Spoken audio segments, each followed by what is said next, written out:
Dear students, today we continue the numericals on the gravitation topic, effect of variation of G by various factors. आणि आतापर्यंत आपण learn केलेले 30 नंबरचे problem 30 पर्यंतचे आता पुढे 31 नंबरचा न्यूमरिकल तुम्हाला इथं दिलेला आहे. वाचून घ्या. If the radius of the earth is radius of earth capital R किलोमीटरमध्ये 6400 किलोमीटर. रिझल्ट किलोमीटरमध्ये दिलेला आहे, त्याला चेंज करू नका. The height of the above surface of the earth where the acceleration due to gravity will be किती g2 is equal to 4/100 times g. Acceleration due to gravity 4% of acceleration on the surface of earth आणि त्यावेळेस आपल्याला काढायचा बेटा height काढायचे याची. काय formula? g2 is equal to g1 into r divided by r plus h चा square.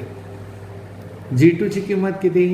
4 divided by 100 g1 is equal to g1 into r divided by r plus h चा स्क्वेअर. हे g1 आणि g1 cancel. 2 divided by 10 is equal to r divided by r plus h.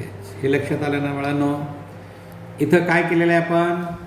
Square route घेतलं दोन्हीकडे. ही इक्वेशनच्या दोन्ही बाजूला square route जर आपण घेतलं तर काय येतं? 4चा स्क्वेअर रूट येतं 2, 100चा स्क्वेअर रूट 10 आणि इथं स्क्वेअर रूट निघून गेल्यामुळे r divide by r plus h. आता हे 2 कॅन्सल करा. किती आलं हे? 5ला कॅन्सल केलं तर 1/5 is equal to r divide by r plus h. चला सॉल्व करा व्यवस्थित.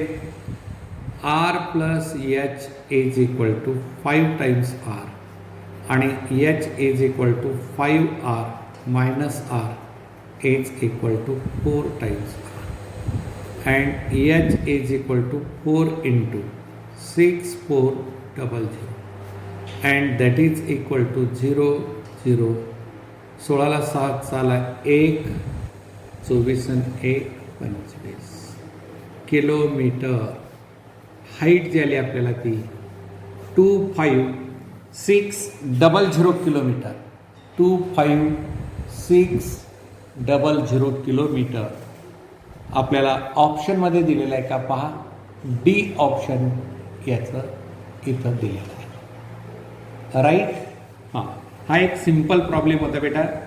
Effect of acceleration due to gravity on height. आता पुढे नेक्स्ट नंबरचा न्यूमरिकल पहा इकडे 32 नंबरचा. A hole is drilled half way to the centre of the earth. A hole is drilled half way to the centre of the earth. म्हणजे ही जर अशी अर्थ असेल, हा अर्थचा सेंटर असेल आणि सरफेस असेल तर डेप्थ आपण इथून मेजर करतो. D is equal to r/2. Depth सरफेसपासून अंडरग्राऊंडकडे हा सेंटरचा point. Half way to the centre of earth. मध्ये हाफ वे म्हणजे मध्यभाग, सरफेस आणि सेंटरच्या मध्यभागी. D is equal to r/2. किती वेट आहे ते? W2 is equal to 200 newton मध्ये वेट आहे on the surface of. How much will it weight at the bottom of the hole. तर बेटा हे जे असेल W2 तुम्हाला काढायचं आहे आणि body weighs 200 on the surface of earth. अर्थच्या सरफेसला W1 घ्यायचं आणि W2 आपल्याला काढायचं आहे. मी तुम्हाला मागेही सांगितलं होतं, परत सांगतोय मी. W2 by W1 is equal to G2 by G1 equal to काय येतं? 1 minus D upon R. 1 minus D upon R. That is W2 is equal to 1 minus डीची किंमत किती दिलेली आहे तुम्हाला D/2 डिवायडेड बाय R म्हणजे डीची किंमत R/2 हे capital R/2 is equal to 1 minus R divide by 2 times R हे कॅन्सल 1 मायनस 1/2 आलं आणि W2 is equal to into W1 as it is. आता हे किती आलं 1 मायनस 1/2 1 मायनस 1/2 म्हणजे किती 1/2 हे W2/W1 आणि W2 is equal to 1/2 W1 and that is W1 200 divided by 2 is equal to 100 Newton is equal to 100 Newton. त्याचं जे वेट असेल ते किती आहे बेटा 100 न्यूटन. हा 32 नंबरचा न्यूमरिकल जो आपण घेतलेला आहे तो किती 100 न्यूटन. म्हणजे सरळ डायरेक्टली प्रोपोर्शन लिनियर आहे. म्हणजे इथं काय लक्षात ठेवायचं सरफेसपासून सेंटरकडे गेलं तर एक ग्राफ तुम्हाला मी सांगितला होता आठवतो. हे म्हणजे जी आणि हे small R inside the earth असेल तर लिनियरली बनतं आणि आउटसाइड द अर्थ असेल हे small R is equal to capital R R greater than capital R R less than capital R हे R is equal to R आहे. मग हे लिनियर आहे. इथं मॅक्झिमम आहे. हाफ गेलात तर वेट हाफ होणार 1/4 गेलात तर वेट 1/4 होणार 3/4ला गेलात तर वेट 3/4 होणार. अशा पद्धतीने inside the earth variation of g is linear आहे हे इथं क्लिअर लक्षात आलं पाहिजे. त्यानंतर बेटा पुढे the height of the problem number 33 मध्ये the height of the point vertically above the earth surface at which acceleration due to gravity becomes 1%. G2 is equal to 1 upon 100 times G. 1%, 1 upon 100, its value on the surface of Earth. The height at which, म्हणजेच h काढा. Define the height at which acceleration due to gravity is 1% of gravity at the surface. And that is G2 by G1 is equal to R divided by R plus H. G2 by G1 is equal to R divided by R plus H whole square. आता G2 by G1 ची किंमत किती आली 1 upon 100 is equal to R divided by R plus H चा square आणि 1 upon 10 is equal to R divided by R plus H and that is R plus H is equal to 10 times R and H is equal to 10R minus R that is equal to 9 times R. 10R minus R is equal to 9 times R. 9 times radius of Earth. 9 times radius of Earth. आता त्यानंतर बेटा 34 नंबरचा numerical जो असेल तो काय असेल सांगा.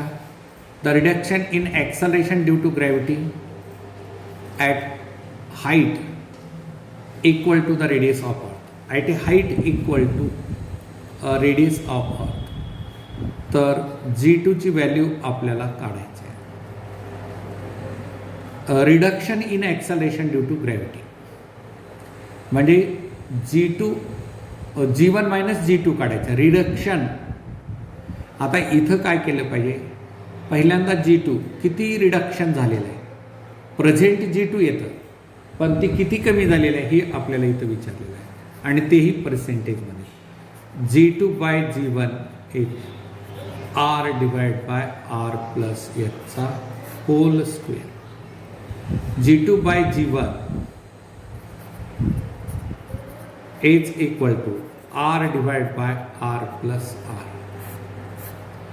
equal to R divide by 2 times R याचा square equal to 1/4 equal to 0.25. आता G2 बाय G1 ची किंमत किती आली 0.25. आता रिडक्शन म्हणजे कमी किती झालं ही प्रेझेंट राहिली तर आता दोन्हीकडे -1 ॲड करावे इथं -1 म्हणजे या नेक्स्ट स्टेपला घेतो मी G2 by G1 -1 is equal to 0.25 -1 म्हणजे G2 by G1 divide by G1 is equal to 0.75 minus actually G2 G1 minus G2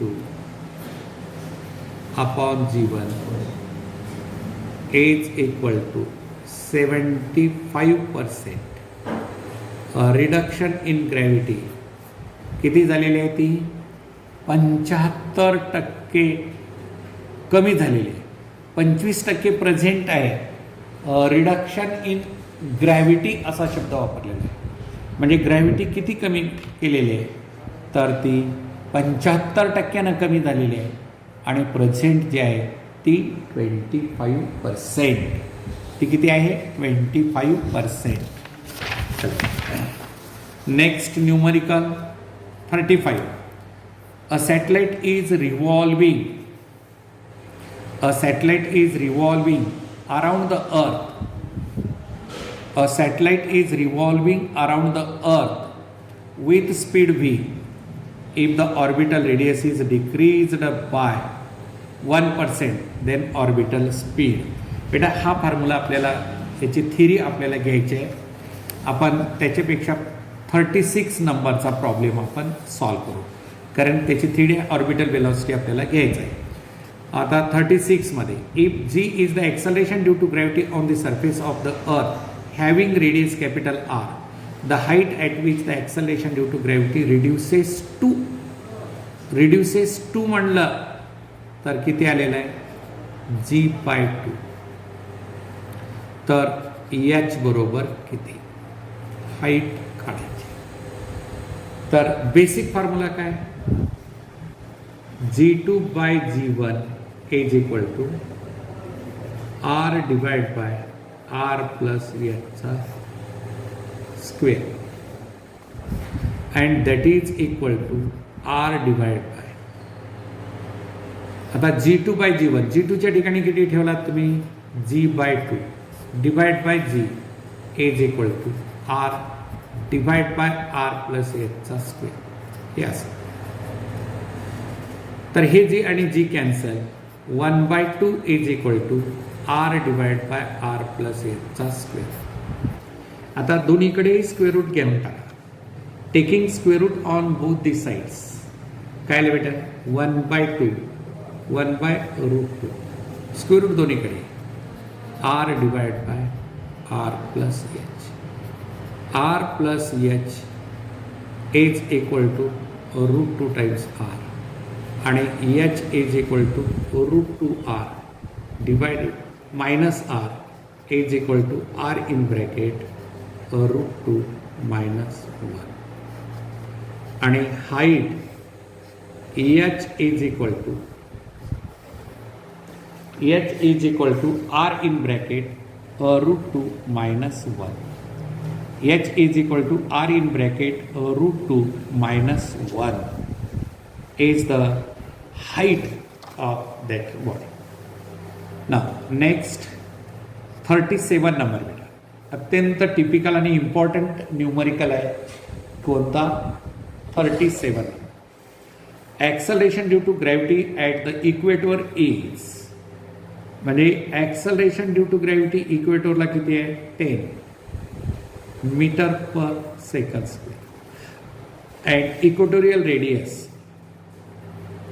RE 6400 kilometer for the earth. Then the angular velocity of rotation of earth म्हणजे omega काढायचं about its axis so that the weight of the body at the equator reduces to, weight म्हणजेच gravity, G2 is equal to 75/100. 75 weight of body at the equator reduces to 75%. 75% reduces झालेलं आहे. त्याचं reduces to असं G2 ची किंमत आहे. सांगा बेटा कोणता फॉर्म्युला आहे? एकच formula, rotational motion of earth. आठवा कोणता फॉर्म्युला आहे? Effect of rotational motion of the earth, that is G2 is equal to G in bracket काय, G2 इज इक्वल टू, किंवा याला आपण असं लिहू बेटा, G2 is equal to G phi आपण म्हणलं होतं तसं G2 is equal to G minus R omega square cos square phi. आता इक्वेटरला असेल तर कॉस ऑफ 0 ची किंमत 1 येते. म्हणजे फॉर्म्युला काय आला? G2 is equal to G minus R omega square. G2 ची किंमत किती आहे? 75/100 is equal to G minus R omega square. आता काय बेटा येतं? 75/100 मायनस हे G इकडे आलं, G कॉमन काढतो म्हणजेच असं येईल is equal to minus R omega square. म्हणजे 75 minus 100/100 into G is equal to minus R omega square. Calculation व्यवस्थित करायचं. प्रॉब्लेममध्ये कॅल्क्युलेशन थोडी जास्त असते तर प्रत्येक स्टेप वाईज कॅल्क्युलेशन करत पुढे जायचं. किती लेंथ लांब होऊ द्या कमी होऊ द्या त्यात काही अडचण येत नाही. तर हे किती आलं बेटा इथं? -25/100 is equal to minus R omega square.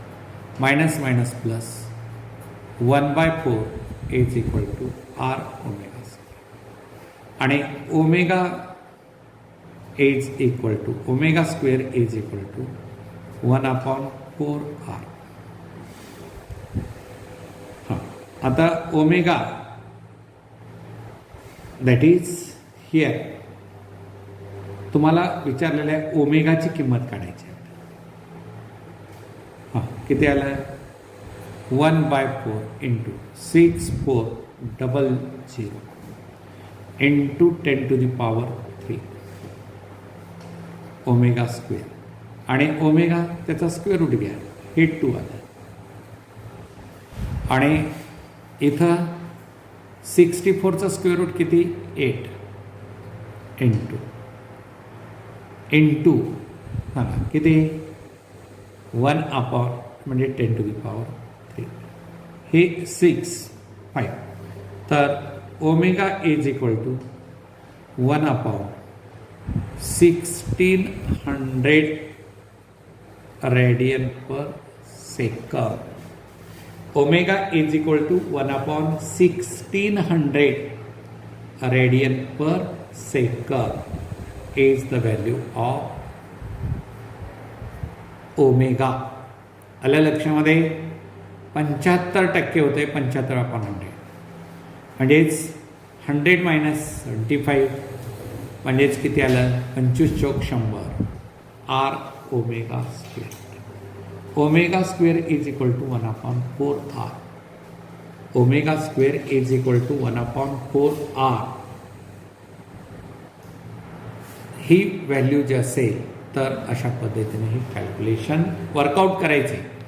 कॅल्क्युलेशनमध्ये systematic जर करत गेला तर तुम्हाला कुठंच काही अडचण येऊ शकत नाही. न्यूमरिकल्स. आता बेटा हा एक सिंपल न्यूमरिकल आहे. 2 particles of same mass M go round a circle of radius smaller. काढा एक असा सर्कल काढा आणि या सर्कलवरती एक मास इथं आणि दुसरं मास इथं. याच्या सेंटरपासून हे R आणि याच्या सेंटरपासून हे आर. आणि या दोन्ही बॉडी अशा पद्धतीनं सर्क्युलर मोशन परफॉर्म करत आहेत. या दोन्ही बॉडी सर्क्युलर मोशन परफॉर्म करत आहे. तर centripetal force is equal to gravitational force. काय होतं या ठिकाणी? Necessary centripetal force for circular motion is provided with the gravitational force. मग centripetal force for circular motion is equal to gravitational force. mv square upon r is equal to g m square divided by दोन याच्यामधला distance 2r. 2rचा square 4r square. एक r इथं cancel, एक m cancel. And v is equal to square रूटमध्ये gm divide by 4 times r divided by 4 times r. असा एक simple numerical जो असेल तो अनेक वेळेस तुम्हाला विचारला जाऊ शकतो. हे इथं क्लिअर झालं पाहिजे. त्यानंतर आता नेक्स्ट न्यूमरिकल जो असेल तो न्यूमरिकल नंबर किती? 39 number. If the radius of the earth suddenly decreases to 80%. म्हणजे R2 ची किंमत किती आहे? R2 is equal to 80 upon 100 times R1 decreases to 80%. 80% कमी करतात it's present value. And the mass of the earth remaining the same. अर्थचं mass काही बदल केलेला नाही. m1 is equal to m. Then the value of the acceleration due to gravity will B. Then g2 will be g2 by g1 is equal to. Then acceleration due to gravity directly proportional to mass and inversely proportional to square of radius. म्हणजे इथं m2 by m1 into r1 by r2 चा square. g2 by g1 is equal to m2 by m1 into r1 by r2 चा square. That is equal to R2 ची किंमत ठेवून टाका 100 upon 80. हे R1 and that is equal to 100 divide by 64. हे g2 by g1. g2 by g1. आता इथं काय म्हणलेलं आहे? Then the value of acceleration due to gravity will be. Earth एवढं कॉम्प्रेस झालं असेल तर acceleration due to gravity will बी.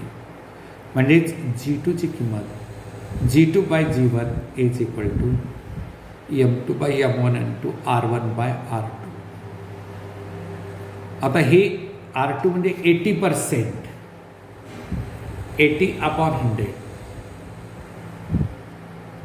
R2च्या ठिकाणी 80 अपॉन 100 हे भागिले उठून गुणिले वर केले भेटेल. राईट आहे. हां किती येईल सांगा ना. If the radius of the earth suddenly decreases to 80% of its present value and the mass of the earth remaining the same, then the value of acceleration due to gravity will increase by 36% or या दिलेल्या ऑप्शनपैकी. हां चला आता check करूया आपण काय होतं. हे इन्क्रीज होईल का डिक्रीज होईल? म्हणजे g2 minus g1 divided by g1 is equal to 100 minus 64 divide by 60. हे कसं काय आलं सांगा. दोन्हीकडे -1 ॲड करायचं बेटा आणि LCM घ्यायचा. LCM घ्यायचा आणि मग तुम्हाला जे किती आलं delta g divide by g1 is equal to 36 upon 64 is equal to 18 divided by 32. 9 divided by 16 is equal to 0.1685, 16 1685, 0.56 म्हणजेच किती झालं 56% डेल्टा जी अपॉन जी. हे काय इन्क्रीज होईल का रे? ही व्हॅल्यू इन्क्रीज का होईल सांगा बरं, काय कारण असेल तुम्हाला? कारण आर कमी केला तर ग्रॅव्हिटी वाढणारच आहे. Inversely proportional to square of distance आहे. Inversely proportional to square of distance आणि मग त्यामुळे ते वाढत जाईल. मास सारखा आहे म्हणजे ग्रॅव्हिटी इन्क्रीजेसच म्हणा. हे ठोकताळे आपल्याला लक्षात आले पाहिजे. हा अनेक वेळेस एक्झामला विचारलेला आहे. 40 नंबरचा न्यूमरिकल तुमच्याही लक्षात येईल. वाचून घ्या बरं, वाचून घ्या. न्यूमरिकल नंबर किती? 40. चला ट्राय करा. अ हाय जम्पर कॅन जम्प 2 मीटर. म्हणजे उंच उडी मारणारा व्यक्ती जो आहे तो काय करतो? 2 meter high jump on the earth. Earth वरते H1 2 meter. With the same effort, how high will he be able to jump on a planet whose density is 1/3? Rho 2 is equal to 1/3 of rho 1 and radius R2 is equal to 1/4 of R1. तर H2 बरोबर किती? त्या व्यक्तीची height त्या प्लॅनेटवरती किती उंची होईल? उंच उडीची हाईट किती होईल त्या प्लॅनेटवरती? बेसिकली ग्रॅव्हिटी अगोदर काढलं पाहिजे बेटा. का काढलं पाहिजे तुम्हाला लक्षात येईल. G2 by G1 is equal to rho 2 by rho 1 into R2 by R1. Acceleration due to gravity in terms of density. Acceleration due to gravity in terms of density, that is rho 2 ची किंमत 1/3 of rho 1 into R2 ची किंमत 1/4 of R1 and that is equal to 1/12. G2 by G1 is equal to 1/12. आता पाहूया same efforts म्हणजे potential energy PE1 अर्थवरते आणि PE2 त्या प्लॅनेटवरती जी उंच उडी मारलेली आहे अर्थवरती तेवढेच प्रयत्न केलं आणि तर त्या प्लॅनेटवरती त्यांची उडी किती होईल असा प्रॉब्लेम विचारलेला आहे. आणि पोटेन्शियल एनर्जी म्हणजे सेम दोन्हीकडे बेटा mg1h1 is equal to mg2h2. लक्षात आलं. तीच व्यक्ती असल्यामुळे मास दोन अर्थवर तेवढंच आहे, त्या प्लॅनेटवरती सुद्धा मास तेवढंच आहे, त्याच्यात काही फरक पडत नाही. तर आता आपल्याला H2 काढायचं आहे. H2 is equal to G1 by G2 into H1. चला G1 बाय G2 किती आलं हे पहा. G2 बाय G1 1/12 असेल तर G1 बाय G2 उलट होईल 12 इंटू H1 आणि H2 ची किंमत 12 इंटू H1 किती आहे 2 मीटर. तर 24 मीटर जंप होईल. पहा अर्थच्या सरफेसवर ते 2 मीटर उंच उडी मारला आणि ज्या प्लॅनेटवरची डेन्सिटी 1/3 आहे आणि रेडियस 1/4 असेल तर तिथं त्या प्लॅनेटवरती त्या व्यक्तीची उंच उडी किती 24 मीटर. लक्षात 24 मीटर म्हणजे किती 72 फूट झाली ती एका स्टेअरची म्हणजे मजल्याची 10 फूट तर किती 7 मजले एवढी उंच उडी मारलेला आहे ती व्यक्ती त्या प्लॅनेटवरती. म्हणजे हा इफेक्ट काय ग्रॅव्हिटीचा आहे हे कन्सेप्ट इथं क्लिअर झालं पाहिजे. त्यानंतर आता पुढचा नेक्स्ट न्यूमरिकल आपण जो असेल तो पाहूया. What should be the angular velocity of the earth. म्हणजे एक ओमेगा काढायचा आहे. what should be the angular velocity of earth if the apparent value of acceleration due to gravity at earth surface on the equatorial plane is 0. Radius of अर्थ तुम्हाला दिलेला आहे 6400 kilometre, अत्यंत important numerical बेटा. आणि acceleration due to gravity सरफेसवरती 10 metre per second square. चला काय येतं सांगा मला. W2/W1 इज इक्वल टू, आता ग्रॅव्हिटी इक्वेटोरियल प्लेनला किती म्हणलेलं आहे? 0 म्हणलेलं आहे. फिगर काढून दाखवतो म्हणजे थोडा आधी क्लिअर होईल. ही अर्थ आहे, इक्वेटोरियल प्लेन इथं बेटा. या ठिकाणी वेट या बॉडीचं ॲपेरंट वेट 0 म्हणलेलं आहे. आता ह्या बॉडी इथं आहे, याचा अर्थ सेंट्रिपेटल फोर्स आणि ग्रॅव्हिटेशनल फोर्स बॅलन्स होता. सेंट्रिपेटल फोर्स म्हणजे कोणतं? mv²/r minus g capital M small m upon r². हे सेंट्रिपेटल फोर्स. आणि मग सेंट्रिपेटल फोर्स आणि ग्रॅव्हिटेशनल फोर्स बॅलेन्स झाले त्या ठिकाणी, म्हणजे या दोघांचं जीवन. किंवा त्याला असं म्हणा तुम्ही की अँग्युलर व्हेलॉसिटीच्या भाषेमध्ये लिहा mr² कॅपिटल R घेतो तुम्ही, याच्याऐवजी एच इक्वल टू सांगा काय तरी. Let us tell me what is weight m into gravitational force. Centripetal force आणि ग्रॅव्हिटेशनल फोर्स एकमेकांना बॅलेन्स होतात, म्हणजे centripetal force is equal to weight, gravitational force is equal to weight.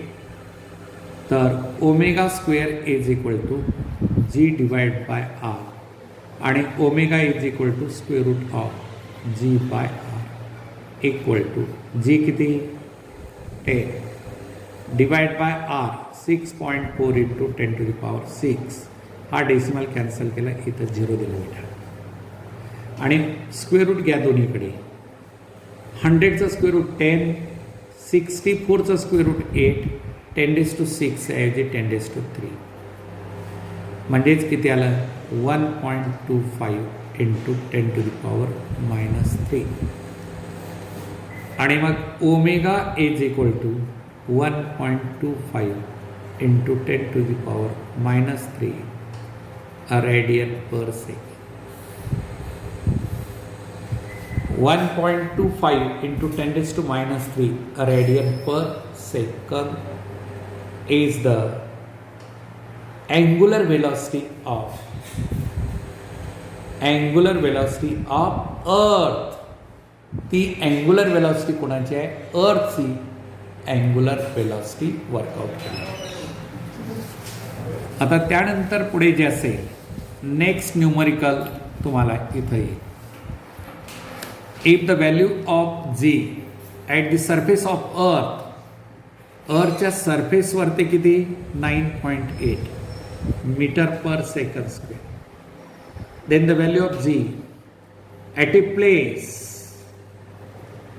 480 kilometre above the surface of earth. याच्यावरती तुम्हाला G2 काढायचं आहे.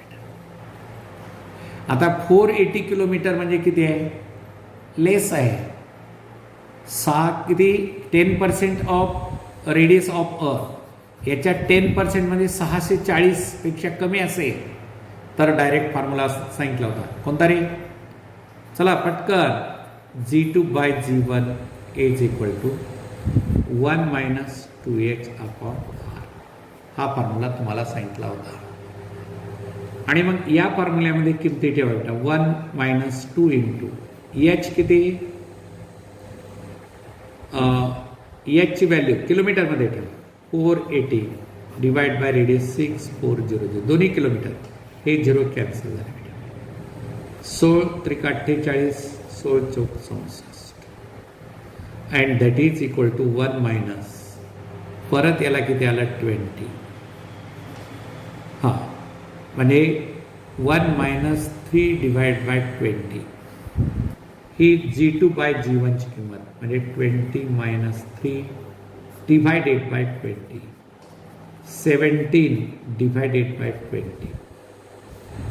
G2 is equal to 17 divided by 20 into G1, that is 17 divided by 20 into G1 ची किंमत 10, हे 10 इथं cancel, that is equal to 8.4 का 5 near about approximate घ्या 8.4 मीटर 8.5 येतं म्हणजे अप्रॉक्सिमेटली 8, ज्याची 9.8 घेतला असेल कदाचित ती व्हॅल्यू, म्हणजे कोणतीही जर व्हॅल्यू तिथं घेतलं तर रिझल्ट मात्र याच पद्धतीनं अशा पद्धतीनं आपल्याला फॉर्म्युला आठवला, म्हणजे न्यूमरिकलमध्ये काय लॉजिक सर्वात महत्त्वाचं म्हणजे फॉर्म्युला. हा फॉर्म्युला योग्य वेळी आपल्याला आठवला तर पुढे काहीसुद्धा अडचण येत नाही. या ठिकाणी तुम्हाला कशीच अडचण येत नाही, कोणतीच अडचण येत नाही, कशाची अडचण येऊ शकत नाही. चला त्यानंतर नेक्स्ट पुढचा न्यूमरिकल जो असेल अत्यंत महत्त्वाचा आणि अत्यंत टिपिकल म्हणलं तरी चालेल.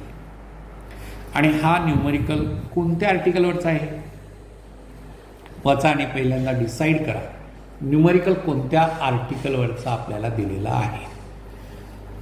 If omega is the angular velocity of rotation of earth about its axis and R is the radius of earth, to decrease the weight of a body near the equator by 40%, then the new angular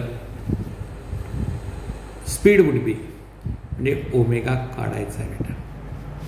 rotational motion of अर्थला G5 is equal to G minus R omega square cos square phi याच्यावर. आता equatorial plain,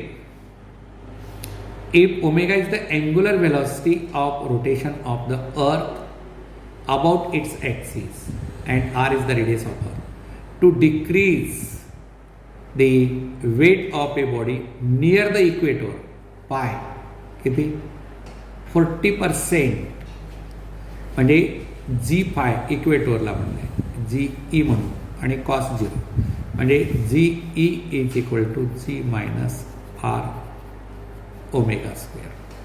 जी ईची किंमत 40 divided by 100 G minus G is equal to minus R omega square. तर इथं हे 0 cancel right.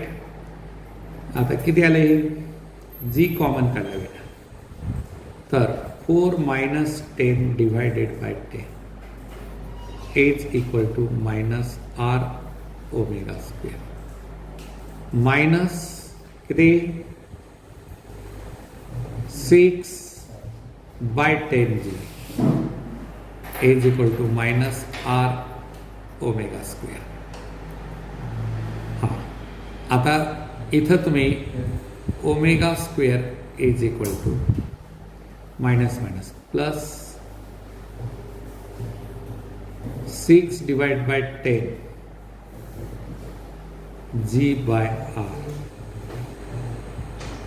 आणि omega is equal to root of 3 divide by 5 G divide by R.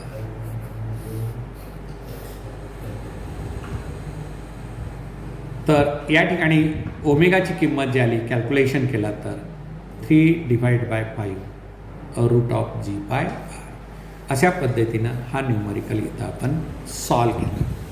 तर हे न्यूमरिकल अत्यंत डबल तुम्ही व्हिडिओ परत पुढे आणि मागे व्हिडिओ प्ले करा आणि परत प्रॉब्लेम सॉल्व करा. अत्यंत टिपिकल आणि न्यूमरिकल आहे. ओके तर आपण इथं